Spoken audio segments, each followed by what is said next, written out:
김대현의 뉴스 브리핑 시작하겠습니다.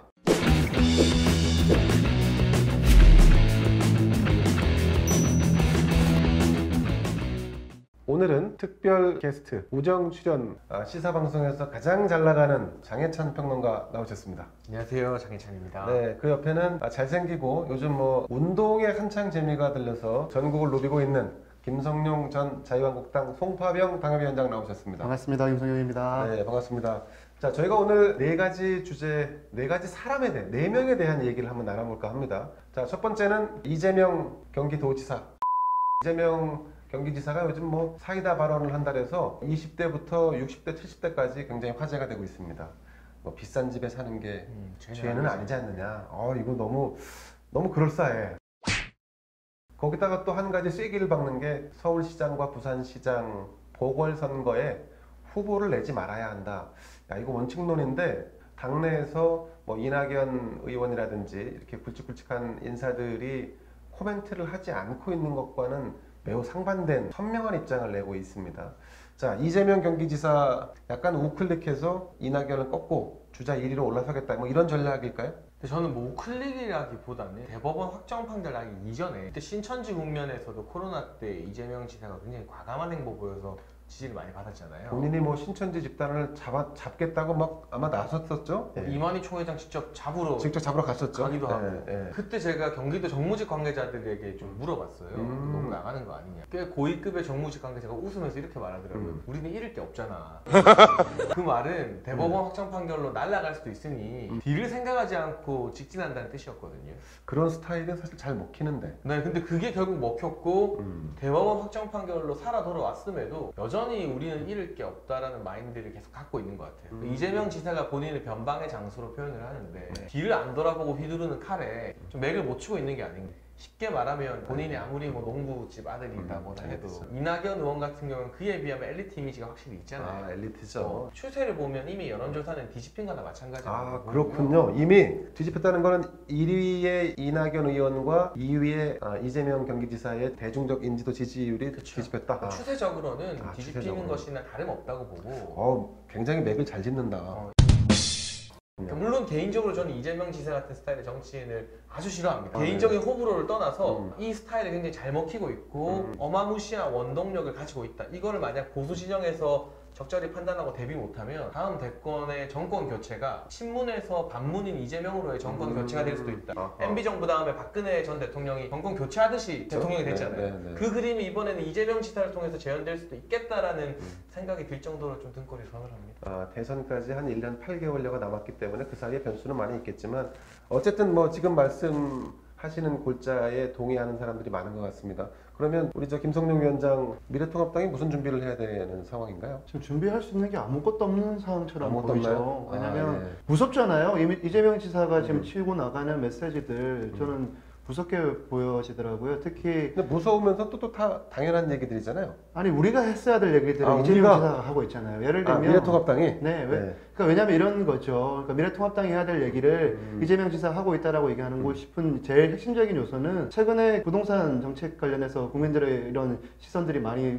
꼽혀 있는데요. 그래서 용적률, 그다음 고도 제한, 그거 우리가 해야 될 내용 아니에요? 부자들 더 좋은 집에 살 권리가 없느냐 이런 얘기들도 중요하지만 소위 말하는 보수 정당의 방법들의 솔루션을 이재명 지사가 먼저 치고 나가는 모습을 보았거든요. 그럼 이재명 때문에 미래통합당은 점점 더 존재감이 없어지는 거네요? 저는 그렇게 보고 있습니다. 예전에 민주연구원이었나요? 거기에서 야당의 역할도 민주당 내에서의 반문들이 할 것이라고 보고서를 썼던 내용들을 보았어요. 여당 내 야당? 네. 결국에 야당은 없고 여당 내 야당이 야당의 몫을 하고 있는 형세로 지금 흘러가고 있거든요. 그럼 미래통합당은 이제 어떡합니까? 모르겠어요, 진짜. 지금 저는 뭘 해야 될지 이 사람들이 전혀 모르고 지금 계속 대권 노름에 빠져서 또 이제 갑자기 생겨난 서울시장 보궐선거, 부산시장 보궐선거에 벌써부터 권력투쟁에 나서서 뭘 하겠다고 하는 저런 모양새들, 또 민주당이 후보를 내야 된다 안 내야 된다, 그 내용들을 지금 미래통합당이 해야 될 시기가 전혀 아니라고 생각하고요. 오히려 더 차분하게 이 메시지를 선점해 나가는 작업들, 그런 것들을 심도 있게 고민하고 결정하고 하는 컨트롤 타워가 있었으면 좋겠어요. 컨트롤 타워는 지금 김종인 비대위원장이 하고 있는 거 아니에요?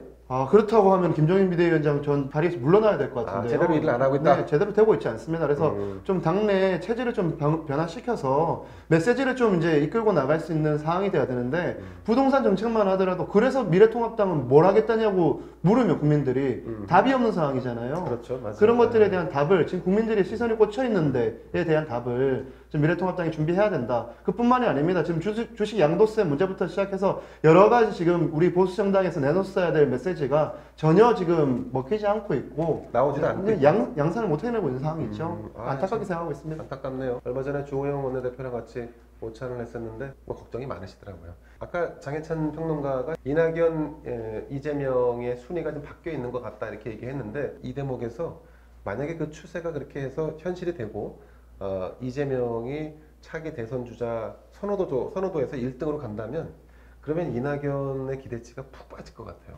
푹 빠지면서 그 대신 대타로 이인영 통일부 장관 후보자 정도가 부상하지 않을까 하는 생각도 좀 듭니다. 사실 이인영 통일부 장관 후보자가 지금 막 맡고 있잖아요. 뭐 서울시에서 이 후보자의 와이프가 뭐 지원받은 금액이라든지 또 아들이 해외 유학을 가서 아니면 국내에서 무슨 맥주 장사를 했다든지 뭐 이런 논란이 있는데 대권 주자 반열에 오르려고 하면 이렇게 때리는 그래서 몸이 단단해지는 과정을 또 거쳐야 되는데 아이러니컬하게도 이 타이밍에 이재명이 부상하고 있고 이낙연이 꺼지는 타이밍에 이인영이라고 하는 새로운 인물이 좀 부상하지 않나 뭐 이런 생각도 좀 드는데 장평론은 어떻습니까? 가능성이 있죠. 그리고 제가 뭐 추세상 역전된 거나 다름없어 보인다 해도 이낙연 의원이 완전히 주저앉는 건 아니고 그렇죠. 물론 당대표가 되면 대표직 7개월짜리지만 어떻게 당을 장악하느냐에 따라서 또 다른 기회가 있을 수 있고 그렇죠. 저는 이게 인물이 이낙연이냐 이인영이냐 이게 중요하다기보다는 당내 최고 주류인 친문에서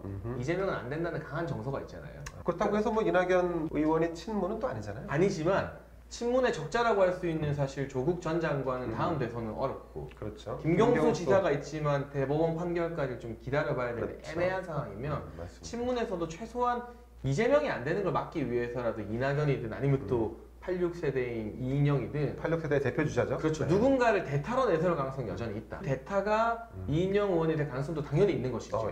무시할 수 없는 건데 이재명 지사가 지금 치고 나가는 이 상황에서 이낙연 의원이 견제를 잘 할지 아니면 이낙연 의원의 바람이 빨리 꺼지면서 친문이 또 다른 대타를 찾을지 저는 사실 뭐 이인영 의원 가능성도 충분히 있다고 보고 또 친문의 아바타가 누가 되느냐가 더 중요하다는 말씀이시죠. 그렇죠. 사실 이낙연 의원 같은 경우도 당대표를 잡고 어떻게 하는가 또 김부겸 전 의원도 최근 메시지가 이 친문 정서에 맞는 메시지들이 많이 나오거든요. 그렇군요. 네. 과거와는 좀 많이 달라졌어요. 과거에는 중도 유권자, 뭐 영남 유권자들에게 어필하는 메시지가 많았는데 네네. 결과적으로 친문에서는 이재명 지사는 안 된다는 정서가 매우 강하기 때문에 그렇군요. 본인들의 적장자라고 할 수 있는 김경수 지사나 조국 전 장관이 못 나온다면 그게 누가 됐든 이재명 대항마를 키울 것 같아요. 그렇죠. 맞습니다. 그게 지금까지는 이낙연이었다면 그 위상이 흔들리면 다른 사람이 될 수도 있고 그게 이인영 장관 같은 경우도 86 세력의 지지를 받으니까 장관 후보자죠. 아직 장관 아닌데 그렇죠. 네. 충분히 가능성이 있어요. 결과적으로 다음 대선 민주당의 구도는 이재명 대 어떤 특정인이라기보다는 이재명 대 친문 그룹의 지지를 받는 친문 아바타가 될 가능성이 높다.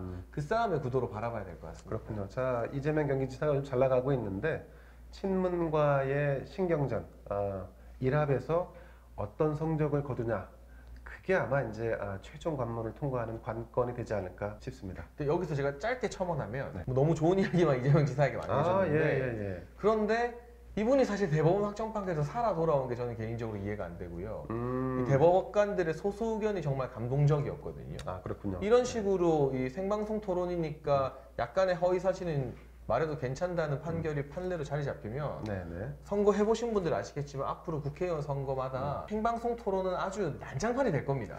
그런데 뭐 검찰과 법원, 지금 검찰과 법원은 그때 또 판단을 달리 하는 것 같아요. 그렇죠. 일관성이 없는 조직으로 좀 바뀌어가고 있는 거 하는 거 뭐 이런 또 안타까움도 있습니다. 그러니까 아마 적극적 허위 사실을 공표했느냐 아니면 소극적으로 허위 사실을 공표했느냐 뭐 이 기준이 다른 케이스에도 그대로 적용될 거라고 보는 거는 조금 좀 과하지 않을까 싶습니다. 그래서 저도 이 미래통합당을 지지하고 또 당에 몸담았던 사람으로서 첨언을 짧게 하겠습니다. 저는 대통령 후보가 이재명 지사가 되길 바랍니다.